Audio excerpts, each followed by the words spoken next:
Ito, nag-iisa ako dito. Naku, parehas naman tayo eh. Wala, nag-iisa lang ako. Taga dito ka naman eh. So may family ka dito. Ako wala. Ay, hindi. Hindi ako taga rito.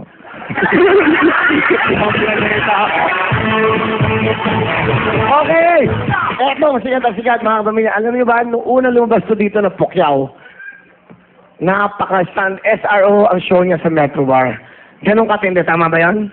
Apa, nagpapasalamat ako sa Wawawi. Wow, talaga. Ano ba ngayon? Hindi ka Pukyaw. Ano ba ngayon? Aspu. Aspo na may nararamdaman pa rin. Ano nararamdaman mo?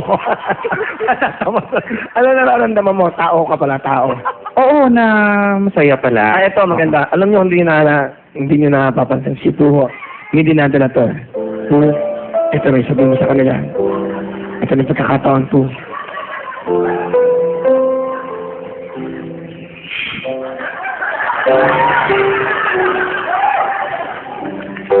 Dapat nga maging masaya ako, alam mo yun, kasi may kinuwento ko sa inyo yung sa boyfriend ko.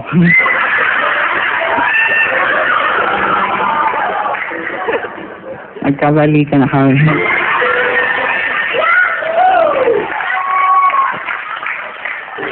Naging ano siya, naging mas sweet. Naging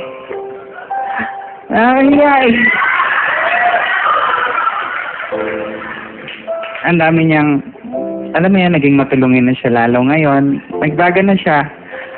Kasi yung kapitbahay namin may poso.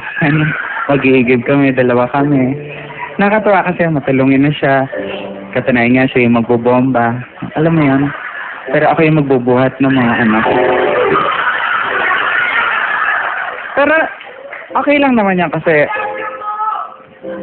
love you too, pare.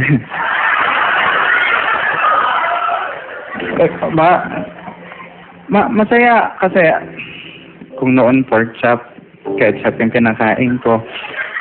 Ngayon masaya na kasi beef steak na siya. Barbecue steak nga lang sa akin. Sabi niya maganda raw yan, may pagkain ka na may toothpick ka pa. Mahirap lang kasi puro sa lubsob ang nararamdaman ko. Pero parang nagdadalawang isip pa rin ako na tuluyan ko dahil kagaya nga nung sinasabi ng mga kasamahan ko, mga alam mo na yan, mga katrabaho ko na magnanakaw nga siya. Kasi yung una inisip ko na yung ref na misplaced lang, pero hindi eh. Nawala na yung TV, nawala yung aircon, electric fan, component, ibang mga appliances. Sumadya ako one time sa kanila. Nakita ko lahat ng mga gamit ko. Sabi ko, ano ginagawa ng gamit ko rito? Sabi niya, hindi. Ipaparaffle ko to para sa mga mahihirap. Matuwa naman ako dun sa puntong yun kasi matulungin naman pala talaga siya. Ako nga lang yung nagsasakripisyo. Katanayan nga, pinaraffle niya talaga. So sobrang tuwa ko dahil gumagawa siya ng mabuting bagay lang sa kapwa. Sumama pa ako sa pagpaparaffle. Siya yung bumubunot. Nagulat nga lang ako dahil una niyang nabunot, pangalan niya. Pangalawa, pangalan pa rin niya. Pangatlo, pangalan pa rin niya. Alam mo, parang jackpot nga, nakuha niya lahat.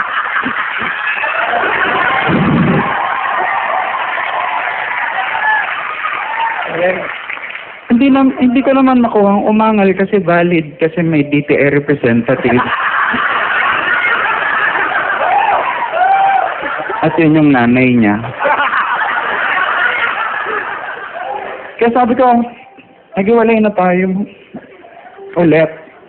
Hindi ko na kaya ang mga ginagawa mo sa akin. Sabi niya okay lang kasi ready na raw siya. Kasi kahit iwalayan ko siya, may trabaho na siyang nakita. Nakita na siya. Isang salon. Kaya pala iba yung naramdaman ko. Baklala rin ang loko. Ibang klase to. You're the man.